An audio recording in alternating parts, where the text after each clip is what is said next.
I just finished installing this ornamental steel fence and troubleshooting the gate, and the holes were not lining up. So a simple solution is to use the die grinder with a cone-shaped carbide bit.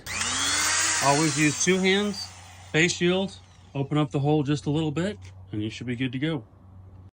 Now there's lots of different styles, including this air-powered pneumatic right angle. Then there's the battery-powered straight, as well as the plug-in straight.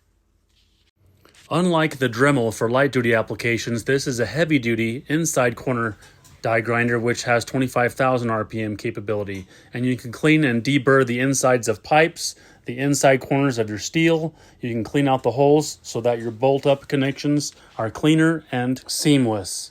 Also, you can clean up weld spatter on the inside corners. Now these are somebody else's terrible welds, but you can see all the weld spatter on the inside corner. And on the top left, you see the most common is the SH number 5. It's very versatile. You can see on the left, there's double cut, and on the right was single cut. For steel applications, the double cut is the most common, but for the single cut, that's typically for aluminum. As is common in the field, you see people taking a torch and making a hole, but of course it's not perfect for a bolt-up connection, so after the torch hole is complete, then people typically clean it up and get the exact inside diameter perfect with a die grinder. Now, of course, with lots of practice, you can torch a hole in the steel and get very minimal slack for the bolt. Another application is to use the die grinder to connect two of these bolt holes together and make what's called a slotted hole.